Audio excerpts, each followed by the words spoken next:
Brodes Media.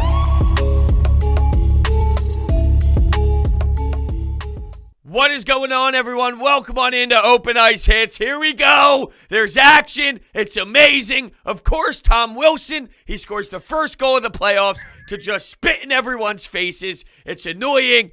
The Capitals, the Bruins are tied 1-1. The Wild, they're up 1-0. I mean, it's just crazy. The Panthers and the Lightning, it's the most electric series of it all. Who would have thought? Durso, I'm going to allow you to take this on a ride, and we can start wherever you want to begin today because I don't know where to start.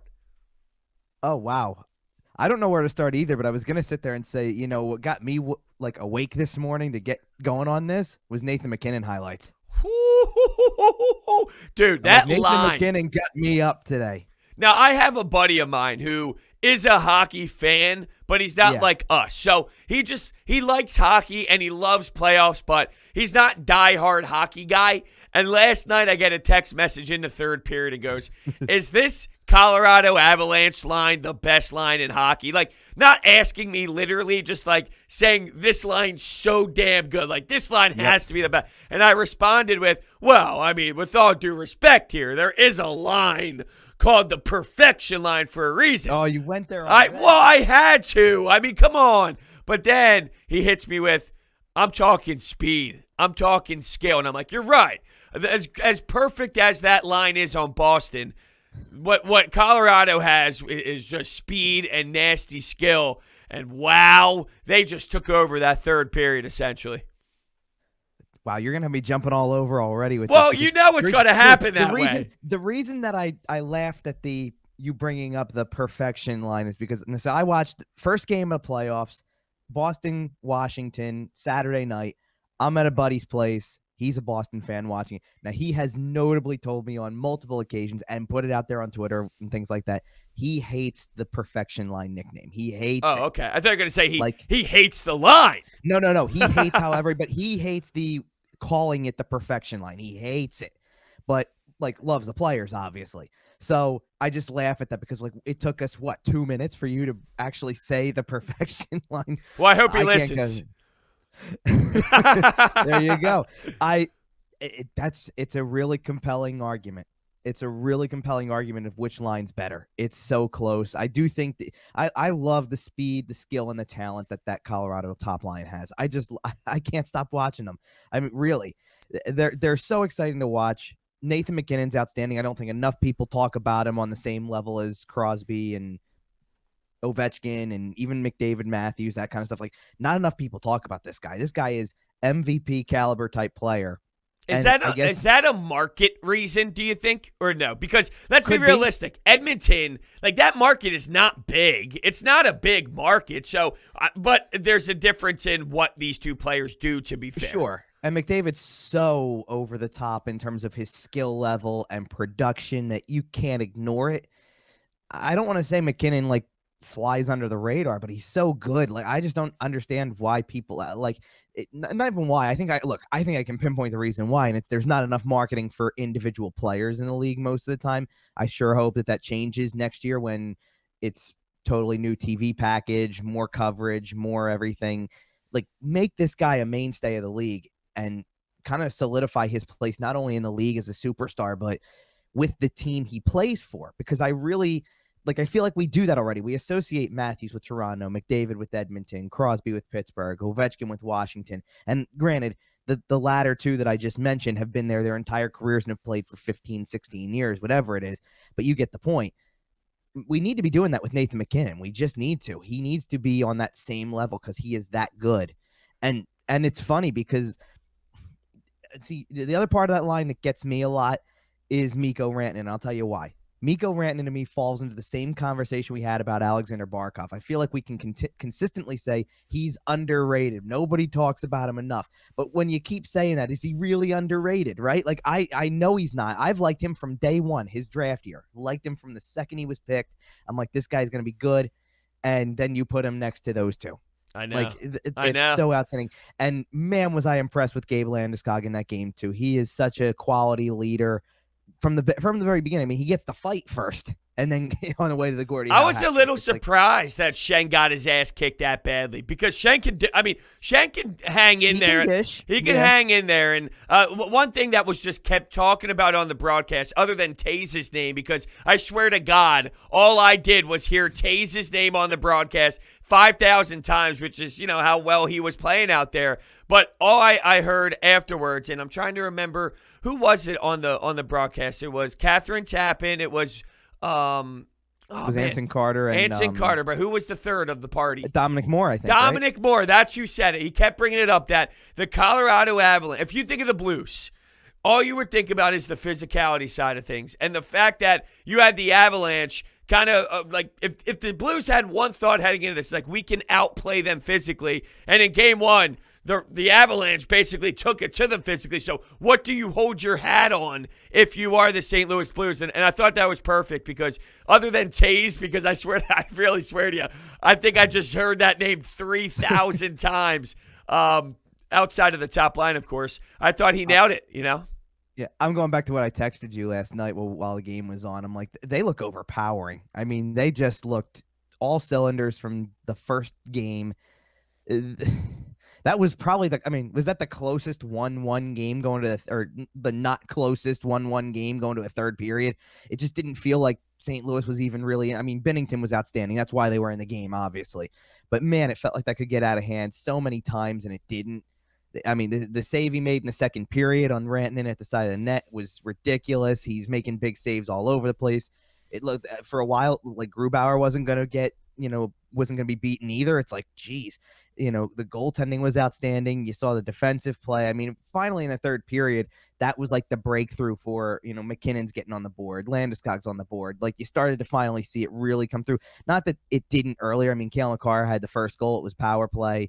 The only difference to their power play, I think that at that time was something was different about it. Rantanen took the face off, which was a little weird. I think he got kicked out. I didn't see it in the moment. I saw it on the highlights because I was trying to go back and forth between 3 games, and I'm not as privileged as you are with the setup.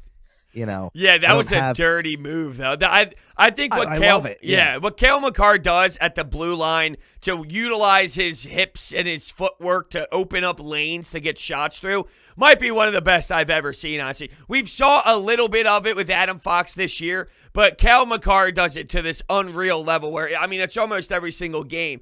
And what's his man, I'm doing bad with names this morning. It's because I haven't had my coffee, but come on, man. We all hate him, and he's terrible, and he's in the booth, and Pierre? Oh, Pierre Maguire. I'm sorry. I'm having a horrible day right now.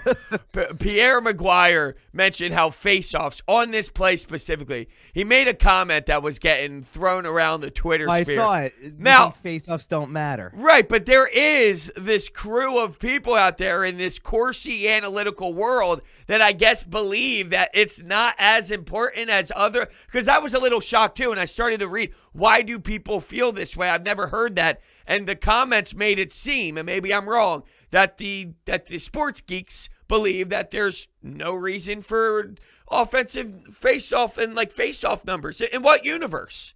No, I don't think it's that face-offs don't matter, because if you get an offensive zone face-off after an icing call, let's say, it matters. You win that face-off, tire guys in the ice, it matters.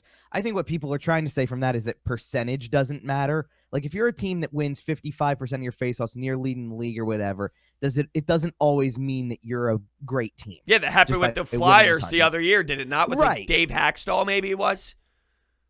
They're still one of the top face-off teams in the league. They're always at 53% or something like that. But it's because you could just as easily lose the draw on purpose to try to create a set play off of that to pressure them into a turnover, as opposed to winning the draw and trying to keep them scrambly and tired on the ice and things like that. I think that's what it comes down to. It's that the percentage doesn't matter as much as the percentage matters in the same way that sometimes plus minus matters. Like we can look at the number. If you are Nolan Patrick minus 30 on a year, plus minus kind of matters at that point. Like it does tell an awful lot of the story. Or if you're in a game and you're a minus 6 or 7 or whatever it was in that one game, if you're that, then I think plus minus matters. Like it still tells enough of the story. It doesn't always tell the story when you're -1, but you were on the ice for 2 power play goals, or something like that. Like if you're contributing in a different way, it doesn't tell the whole story for your game. That's all. I don't think it was meant to be. And I think that's where Pierre loses leverage with what he's trying to say, because what he's trying to sit there and say is that people say face-off percentage, probably percentage doesn't matter as much. In reality, he just called it, people think face-offs don't matter. No, people do think face-offs matter. There are set plays off of face-offs, and everybody who watches this game enough knows it. Yeah, the reaction to it was almost like there's like a, I don't know, because I'm out on Corsi. I'm out on some of these other things, expected goal percentage and this and that. So when I started reading all the comments to it, it almost made it seem like the Twitter world was saying that maybe there's an analytical side of the hockey game that might throw that in the trap. But regardless, yeah, faceoffs are huge. You see Cal McCarr score a goal off of it, and now you see the Avalanche take a 1-0 lead. And watching that game sort of reminded me of something that I saw in the game that was going on while it was, and that's Nashville and Carolina. It just looks like one team is way overmatched. And when I watched Nashville, and you talked about this with your prediction show, you thought that maybe Nashville would be able to pounce early in this and maybe make a little bit of run. What they showed you all year, sometimes the team's identity is what they are, and you kind of wait over and over and over again, like, there's no way this is who they are. They're going to snap out of it. You know, talent-wise, they're better than this.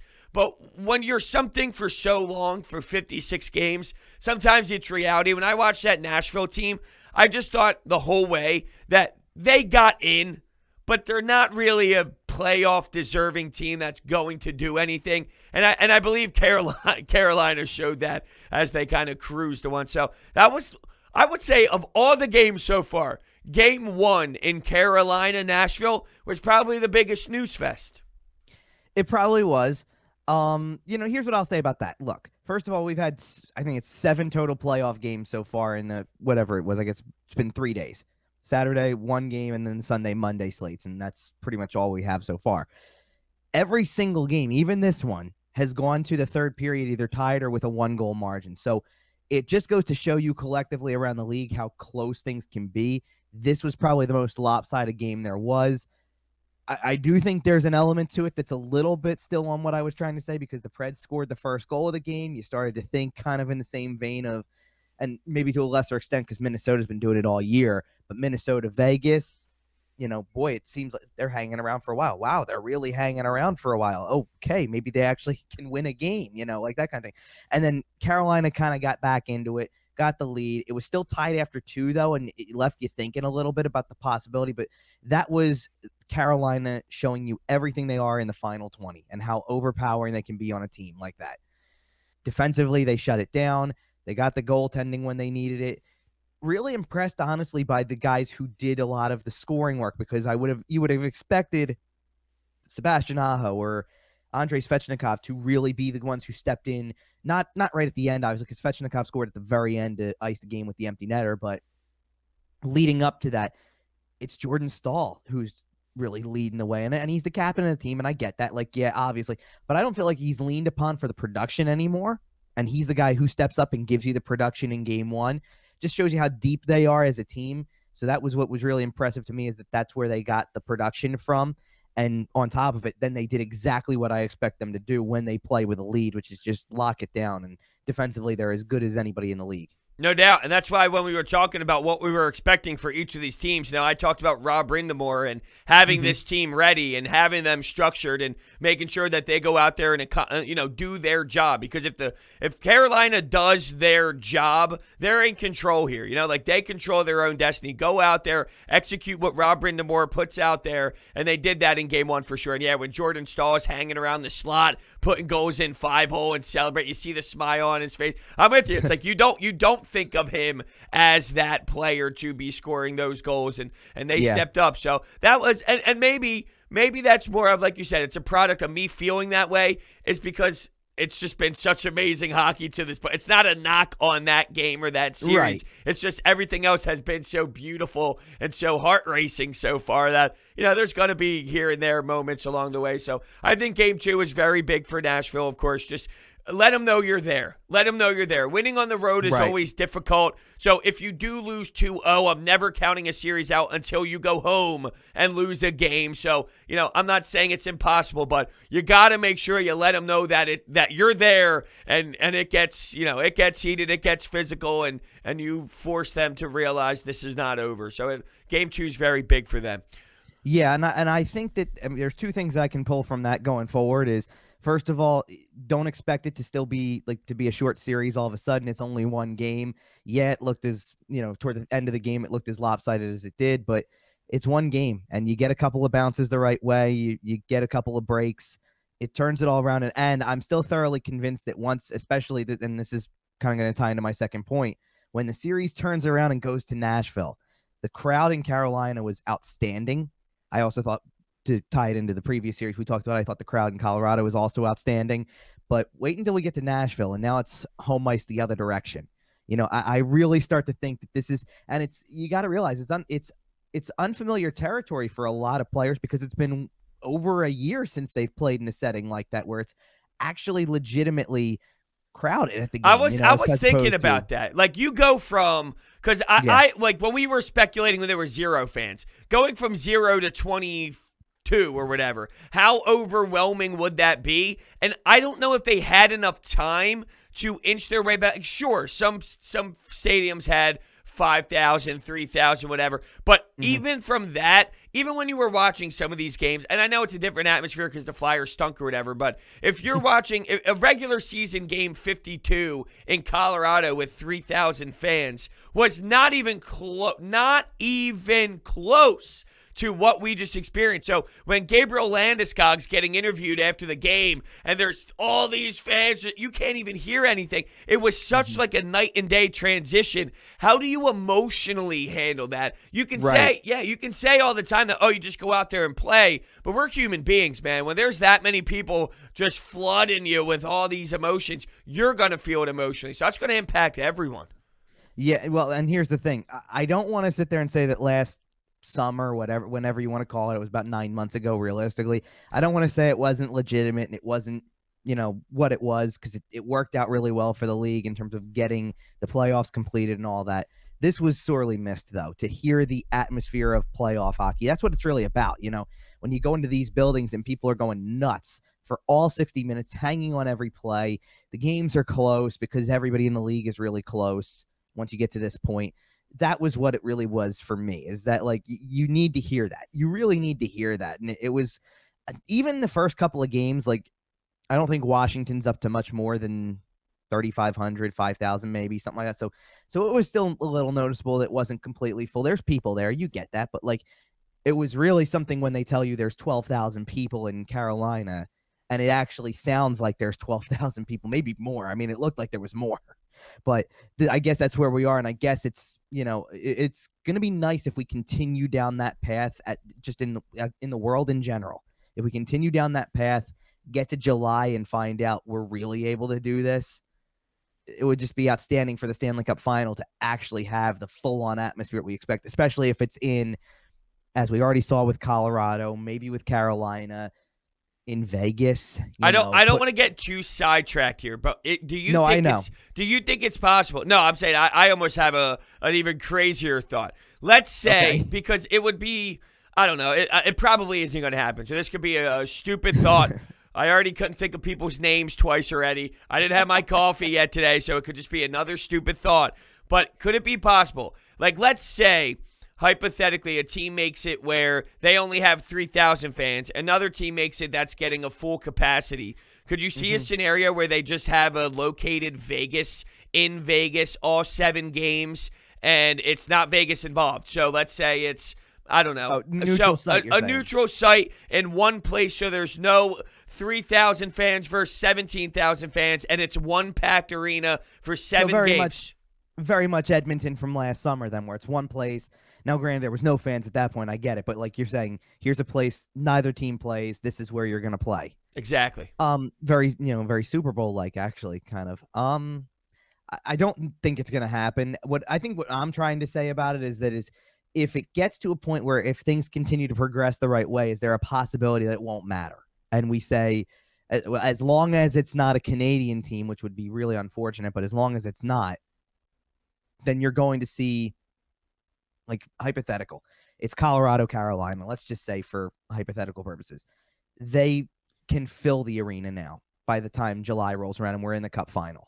That creates a new dynamic to it. And I think like we'll hear the atmosphere in a totally new way at that point because it's been over a year since we've seen full buildings. Have they mentioned anything about what is going to happen when the North team has to play? Like what is going to happen? I think they're coming down. I think they're coming down here and they're playing somewhere neutral. Yeah. Okay. Because that's the only thing I've heard that actually resolves what I guess they want to go for, which would be because they definitely can't let people cross into northward into the border. I don't think they're letting that happen anytime soon. Dude, so Canada, I think that's the only thing. Canada is literally where we were in March.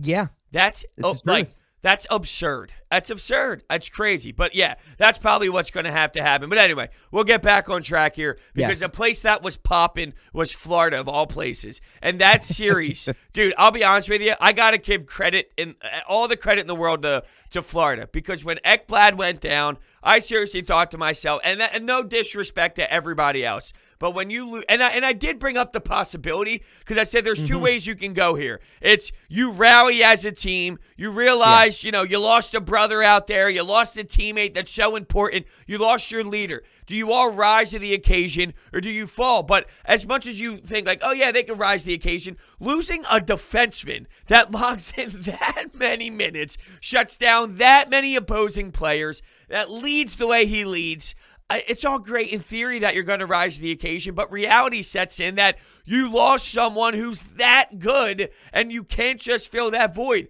And now here they are, just swinging haymakers in Game 1 against the Lightning. I remember I was sitting here in my office, and I updated my office where I got 2 TVs. So now I got 2 TVs in my office, 3 TVs on the wall, on the back side of the wall I'm on now, which is my man cave. So I had all this hockey on, and I'm getting so much work done. But right in front of me, it's like, I'm trying to get work done. I should have said, I'm looking up. I'm typing, I'm looking up. I'm typing, I'm looking up. And my I was on a Zoom call, and my jaw drops the second that goal happened. I mean, first of all, I guess the question is, can they even keep this up for seven games? But I think your point still stands, though. The Florida Panthers can hang in this thing. I mean, they actually really were able to deliver. I do think it was a missed opportunity because how often are you going to get 4 by Vasilevsky? I think that's a missed opportunity on their part because of the fact that you were in a position to at least overtime's unpredictable. Even back at 5-on-5 in the playoffs, it's still unpredictable. It's still frantic. It's still got that, if you get that feeling when you're in overtime in the playoffs that you really got to find a way to make it happen because it's a game that's within your reach. You're one bounce away from probably finding a way to do something in the series. And in a Game 1 especially, that's where it was. And I look at it and I go, how do you let Braden Point get behind you at that stage of the game? I also sit there and go, that was basically, as far as I'm concerned, the last 5 minutes of regulation were already overtime because they were playing like overtime. A lot of odd man rushes just all over the place. I mean, I think Florida had 2. That might have been Tampa's second at that point. So if each team has 2, one of them finally cashed in. And you're like, what's it going to take? And it looked like, I mean, so to that point, there have been 3 playoff games, the one Saturday night, 2 on Sunday, and everything could go into overtime. And you're like, here we go again. It's going to be another overtime. I mean, to score with 1:14 left, it might as well have been an overtime winner the way it was. I mean, you're down to the final stages of the game. You're 74 seconds away from overtime, and you find a way to win the game. And it's the guys that we continue to expect from Tampa to do this. It was 2 goals from Nikita Kucherov earlier in the game. It's who hadn't played all year, like as if that was a surprise. I mean, I think I even tweeted it. I'm like, of course you knew he was scoring. Come on. Like everybody knew that. You had to expect it. And then Braden Point and Braden Point's first goal was insane enough as it was because Kucherov made a play that's just ridiculous. I mean, that the smarts that go into that's hockey sense 101 right there, knowing when to make that play. And then the setup of Point getting the breakaway at the end and getting his chance to go in there and just without having to do too much, getting Bobrovsky to have to totally guess and open up like that because he just came in with so much speed. You didn't even have time to react to it. He's just flying up there. It was just an outstanding game from top to bottom. High intensity, high physicality, action all over the place.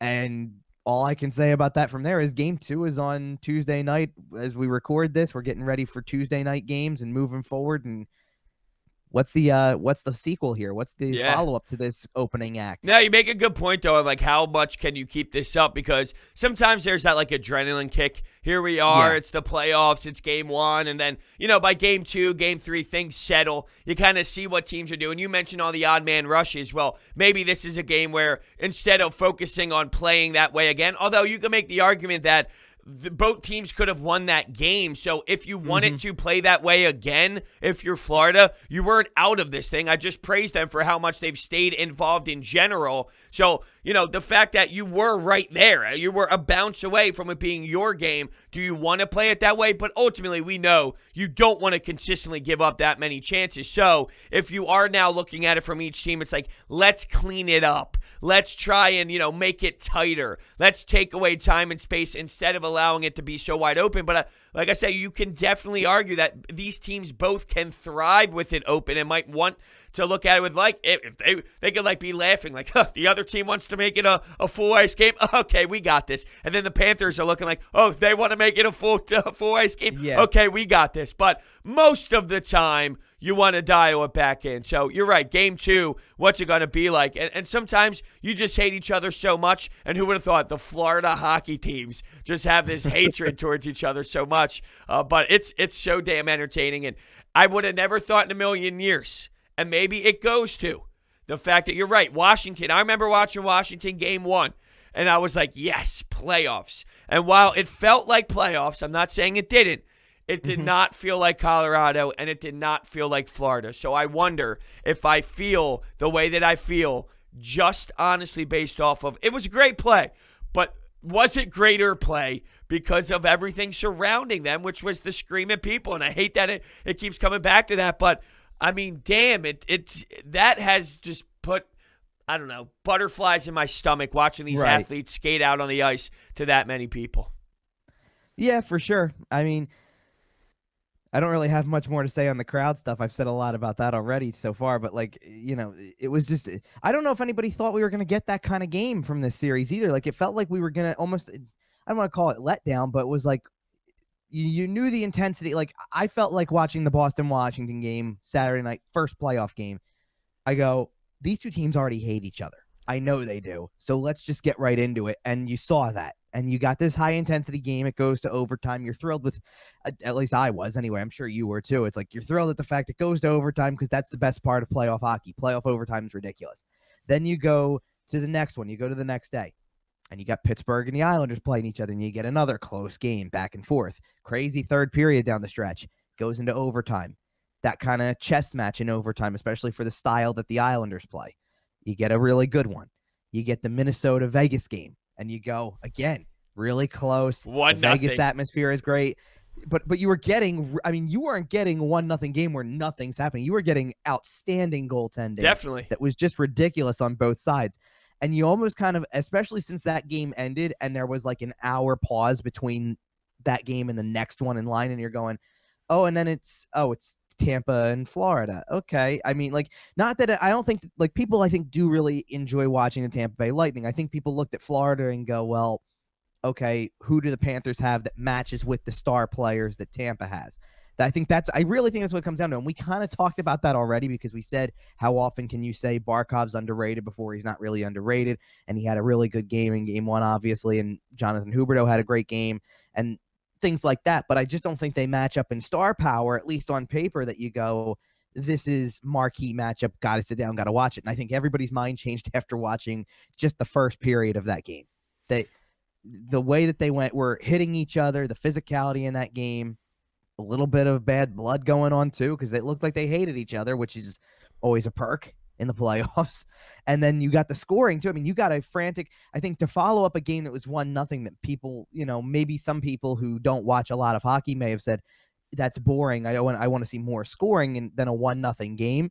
Then you got a 5-4 game, and you go, this is what the playoffs is. You can get a really good 1-0 game, and you can get a really good 5-4 game, and it doesn't matter. You can get really good games no matter whether you're getting tons of scoring or no scoring at all.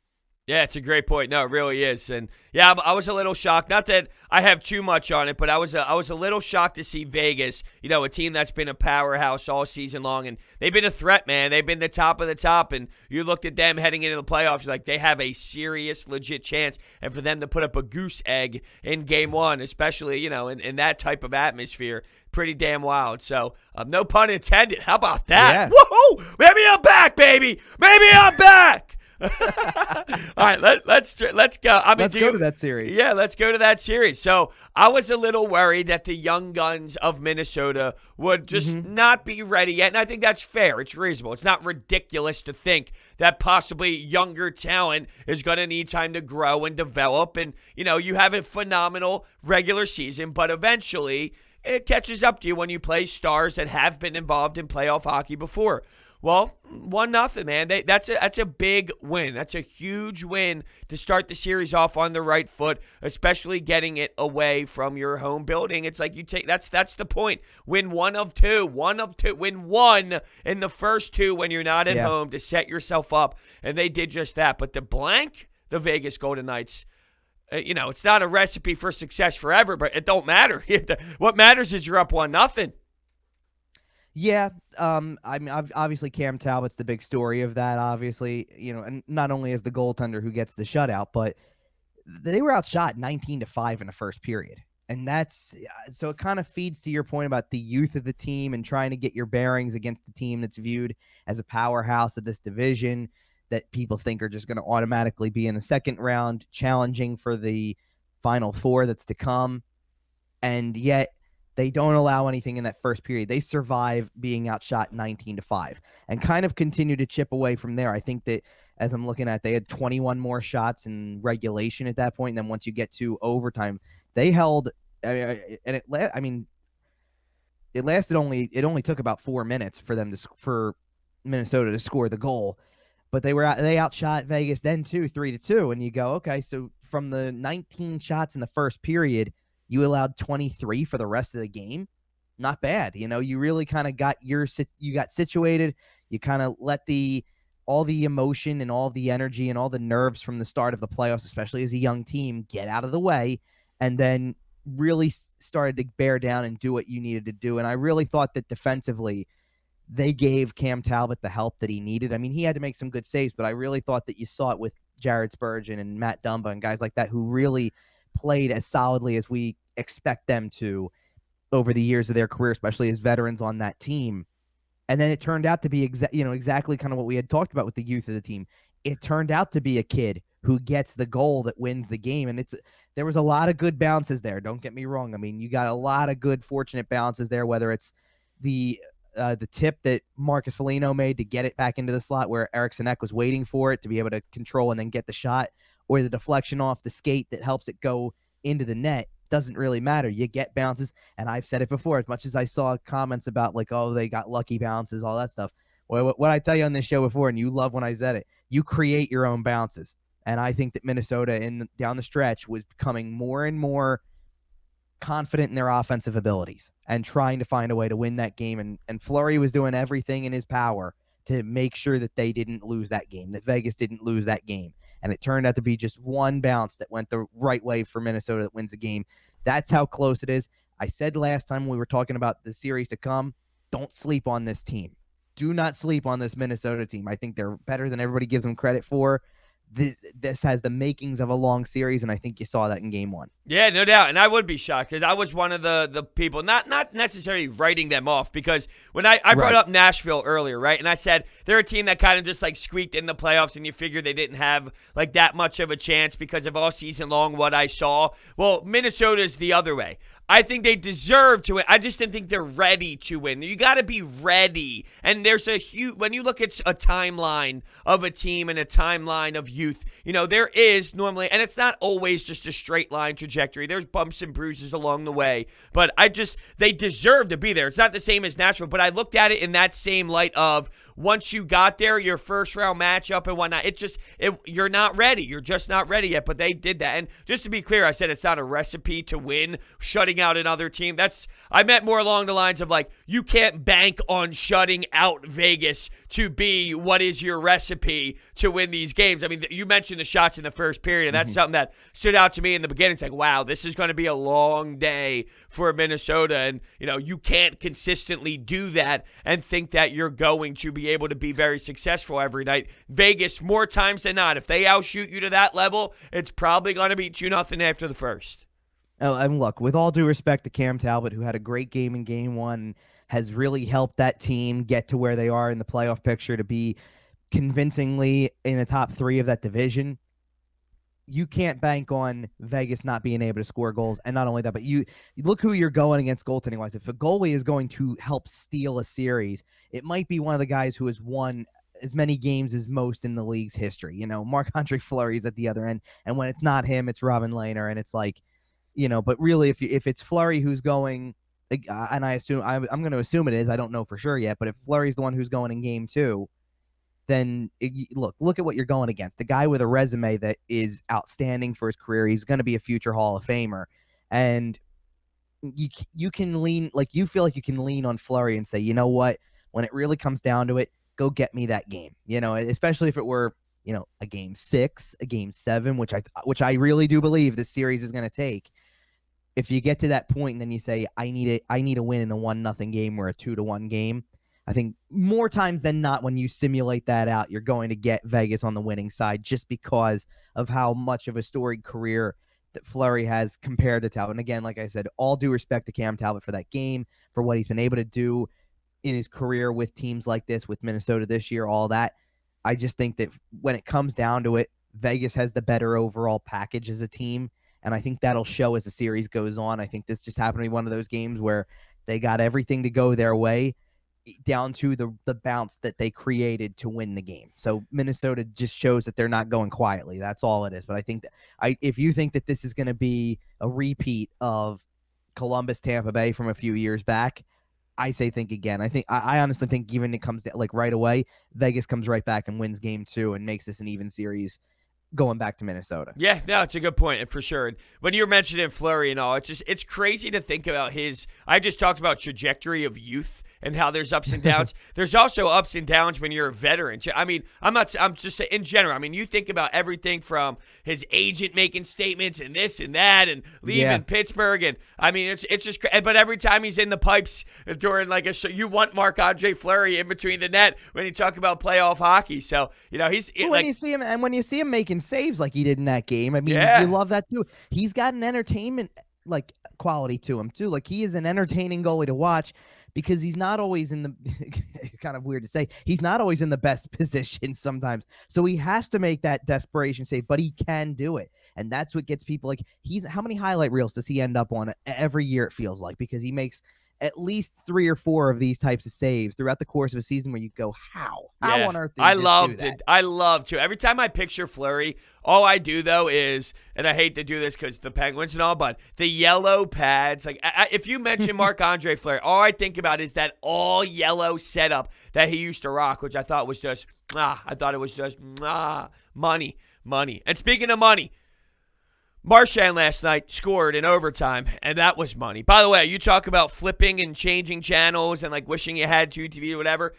They scored in 39 seconds in overtime. I went for the old bathroom trick. Like, all right, I got some time. They'll be back. And as I come back from the bathroom, I'm watching the replay, and it's like, Marchand was here. Actually, it was the turnover by Dylan along the wall, which they kept the puck in the zone, and then they went far side to him with the one-timer. And I was watching, like, the super slow motion. It was probably like, you know how they give you the replay, or they score the goal, they give you the replay, then they give you, like, that even slowed down, better angle. That's the angle I walked in on when I was like, you got to be kidding me. And 30 seconds in, I went to take a piss, and here I am. So I missed the goal real time. Shame on me. I mean, I semi did myself too, because I texted you this. We were coming back from a grocery store run, and that's a late time grocery run. I was going to question the time you guys go grocery shopping. Nah, it's perfect though, because then there's like nobody there, and you just go through and you knock it out in less than an hour But most you of the time, or but about you an hour. would you rather go knock it out in less than an hour and miss hockey, or would you rather go for 2.5 hours and not have to worry about missing an overtime goal? I'd rather do whatever makes my wife happy. That's a great answer. It's a There great you go. answer. There you go. Anyway, and listen, she's on the IR right now a little bit because she had a little mishap with her foot. So, Okay. we had to run up to take care of some things with that, and then we were trying to knock out. We've pushed off the grocery shopping for like 3 days because of weekend plans, trying to get some other stuff done, things like that. So we finally go over there. And don't get me wrong, like I knew what the score was. We had to go to my parents earlier, so it's about like from where we are right now, it's about 45 minutes to drive down and back. So I listened in the car. I'm listening to the Boston Washington game on the whole way back. And Where are you, do you have like the NHL app or something? What are you listening? How do you get the no, game? it's serious. You have it on Sirius. Okay. So that was the game that happened to be on NHL Network Radio. So that was where I was listening to that. I had the Caps broadcast, which was a whole adventure too. But regardless, we get in the car to start driving back from grocery shopping, and I did hear in the moment, I heard the Taylor Hall goal. And I'm like, oh, okay, they did get it tied. And I even said, wow, they actually got it tied. Like, not that I didn't think it was possible, but I'm going, this could go either way. I mean, this could be a really quick empty netter the other way. And the series, it's 2-0 in the series, and we're already starting to think about where this is going potentially, because I really thought Boston would have been able to at least win one of these two games, and it would have been totally wrong. So I get back, we're putting some stuff away, and obviously, I'm trying to bring groceries in. I literally am doing it to the stoppages in that last minute of regulation. Oh, offside, go out and grab some stuff, come back in. Dude, I love it. I'm the same way. So I get 15 minutes, right? I'm going to get an intermission now between third period and overtime. So we're putting stuff away, everything's fine, things like that. I think I either just finished up or I had like one more thing to put away or something like that. I don't even know. I think I sat down on the couch to like just get ready to watch it and things like that. And I was looking down at my phone. I think I might have been texting you a little bit, texting somebody else or whatever, because my buddy who's a Boston fan was texting me. And I just heard the call, and I happened to look up, and I'm like, oh wow, like that happened really quick, because I think it did come kind of not off of a nothing play, but because it came off of a turnover. I think I just saw where the puck was and went, it's going to move the other way. I'll look down for 5 seconds, go up, and then I heard score, and I'm like, oh, game's over. Wow, they just won. It was big for Boston, though, man, because you're right. I was thinking, like, imagine the story, and I talked about this earlier, though. You're going back to Boston, right? So it's a different story. It would be 2-0 against a veteran group that can easily, like, I wouldn't say it was over at all if it was down 2-0. But, the questions would be raised on, what's happening here? What's happening with Boston? Because we did think that it would be probably 1-1 more so than 2-0. And I even texted you because I thought that goal that Taylor Hall scored, did Sheary interfere with whoever? I forget who exactly hit the goalie, but did Sheary hit him first? Did he not? And Lavi didn't want to challenge the play because that would give the Boston Bruins a power play if he was wrong. And that's where I understand not doing it, but I'll tell you what, I thought that was goalie interference, but I understand. But I'll tell you what, I don't know how much Sheary had to do with it. And once I got to look at it, and because obviously I told you I wasn't watching it in the moment, so once I got to look at it, I'm like, I saw what you saw, but I thought the same thing. I'm like, do you risk it at that point? I mean, if you're wrong, it comes back the other way, so you better be right about it. And I don't know if he was winning that challenge, so that's probably why. I mean, there's so much to take from that game, like in particular for how big it was for Boston. I mean, first of all, can you imagine if Boston's down 2-0 in the series and Craig Anderson stole game 2 because he had 44 saves in the game and had to help win game 1? He allowed 1 goal in the rest of game 1 after Vanacek left, and it's like, can you imagine if that's the case? And now Washington's winning the series 2-0 with their third string goalie, if that's the case, You got that part of it. You had that Boston, and I think that, by the way, in both games, I think Boston was really sloppy to start both games. In game 1, it was definitely apparent. In game 2, not as much, but I still looked at it and I'm like, you might want to stop with the sloppy play in your own zone and near turnovers and things like that, because it's going to come back to haunt you really quick. And they were, to their credit, able to turn it quickly. They got the first goal in game 2 this time, which I think made a huge difference because they were playing it from in front for more of it. And when it really got down to it and they're down a goal late in the game and you need to find a way, it was really impressive how it wasn't always. I mean, the top guys did what they had to do in this game. Bergeron had a goal and then Marchand had the game winner. But when you get Taylor Hall scoring, when you get Jake DeBrusk in the middle of all of this and having big games, this is what we talked about. If they're not a one-line team, look out. And it doesn't look like they're a one-line team right now. They look like that multi-dimensional scoring team that can get production from a lot of different places, can get key contributions from these lower end players, and not only get key contributions. When I say key contributions, I mean even these just the little things, just the little plays that keep everything moving the right direction. They're doing all of that the right way. And who would have thought, too, from Washington's standpoint, who would have thought that we'd be 2 games into this series and not talking about Alex Ovechkin as the top story because of the fact that he hasn't scored a goal yet? And it's not that he's not contributing. He's got 2 points in the 2 games, both assists. But if you would have told me that Garnet Hathaway would have 2 goals, Nick Dowd would have a goal, and Brendan Dillon would have a goal all before Alex Ovechkin, I would have told you were nuts, Yeah. Like, that's just the way it's gone. And Ovechkin has everything to do with Oshie's goal last night and everything like that. Like, he has everything to do with that type of stuff. But he's a goal scorer. He doesn't have a goal. And it feels like we've talked about every other player, and we'll get into one more when we shift to the last series we haven't talked about yet because we still have to talk about Sidney Crosby. But we've talked about Nathan McKinnon doing it. We haven't even gotten to the other 2 big guys that we keep talking about. We haven't even started with Austin Matthews or Connor McDavid yet. But we're going to get there. And now we can kind of already do it, too, with the Boston side where we can talk about Bergeron getting one and Marchand getting one and these guys stepping up and having big games and scoring at the right time to help their team win. And it feels weird that Ovechkin's not part of that conversation. No, it's a great point, and I was going to touch on too. You're right. I wanted to bring up the fact that you're getting goals from players you wouldn't think about when it comes to Washington and DeBrusk specifically, because I remember when DeBrusk scored in Game 1. I thought maybe this is really big for that depth scoring. And then he responds with a goal in Game 2 as well. It's like, okay, maybe there is something to be said about, not getting those guys, or just getting on the board in general. These players that are not the top line, you got to get production. Taylor Hall already surprised me. I'll be honest. I did not. We all know he's insanely talented, but right. you didn't know exactly what you were going to get. I think he gave you even more than what you would have thought he would give you in Boston. So, yeah, I just think in general, you see the scoring out there in this series from guys that maybe you would have never thought it was. That was kind of my takeaway. Like, it's crazy. Dow gets in front of the net. He gets the goal in overtime in Game 1. It's like TJ Oshie took the shot, of course, and whatnot, but it's just not the expected. It's not the expected. And one more quick thing on that one, too, because I mentioned Craig Anderson with the 44 saves in Game 2. That's what I needed to see that I didn't see in Game 1 from Boston. That's what I needed to see. The shot volume. They weren't taking enough shots in Game 1 for a goalie who barely played in the regular season. They just didn't. Once that goalie change had to happen and the injury happened, not enough pucks on net to really make him have to work terribly hard for it, to make him maybe question like whether he was shaky, whether he had enough confidence to be able to get into that rhythm right away. They kind of let him settle into the game too much without getting shots on net. They came down the stretch in that third period of Game 2 and did exactly what they had to do.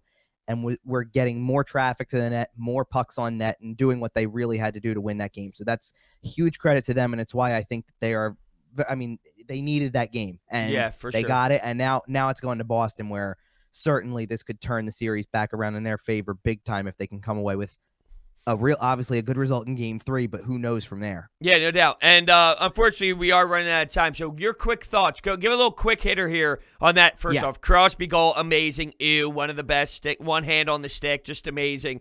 But the Isles come out on top in that Game 1 to take a 1-0 series lead. Yeah, I'll give you a quick hitter for you there because you hit my 2 points kind of. So that's a sick deflection, by the way. The one-handed deflection, that's sick. Does Sidney Crosby ever cease to amaze when it comes to playoff time? Like, you just expect him to do stuff like this, and then he does it, and then you go, how? How did he do that? Like, he's that good. I laugh at from the Islander standpoint. I laugh because I literally said when we were talking about the series going in, I haven't seen a lot from their trade deadline acquisitions yet, production-wise at least, and Kyle Palmieri shut me up. Yeah. How about how about Jari? Jari was a huge question heading in. Yeah. And when you look at that you look at that last goal and you're like, what's going on here? Yeah, I saw it in a lot of ways. I think the tying goal too, or not the tying goal, the go ahead one for the Islanders in the third period. uh, he's got to have it, Yeah. and the question mark is there for sure. But man, Kyle Palmieri had a great game to open the playoffs, and who knew that he was going to be the playoff hero in the first playoff game, at least. So you think I'm for being all a the other little? guys. You think I'm being a little too harsh on that last goal? No, I'm not saying that. I mean, look, I don't think it was. I don't think that one was as weak as some of the others for sure. But I'm just pointing out who it was who actually delivered there and going, there it is. That's what you need from those guys. That's why you go out and make those trades. So I'm not surprised. I mean, I think to this point, I guess every series has had one game except for the two in the North, obviously. So out of the 6, either I had the winner I have in the series, 1-1, or if they didn't, their series that I have going 7 games anyway. So I kind of don't feel too bad about it. Like, I'm looking at that going, Pittsburgh's not out of this. I feel the same way about Vegas in the other one and the rest of them. The only other one who I picked the winner of that didn't win game 1 would have been Boston, but you got a brand new series now at 1-1, so it kind of doesn't matter. It's right back where I thought it was going to be. I said that was Boston in 6, I think. So it's like, we're right on track here. Sure, no doubt about it. All right, well, Durso, our first playoff episode's in the books. We're going to go back to 2 days a week. So we'll have one up on Thursday as well. Normally we're going to go back to Monday, Thursdays. We just had a lot happening yesterday. So Monday, Thursdays, we'll be going with the playoff eps. And real quick before we get off then, got to say, the expansion of Brodes Media, it's awesome, bud. So, keep it up and let's keep doing this and having some fun with this. It's awesome to see. So keep it going and let's keep it going, and we'll be back a couple days. Absolutely. It's gonna be fun. Thank you very much for all those words, by the way. And you're right. All right. So we will be back Thursday to break down some hockey. See you guys next time.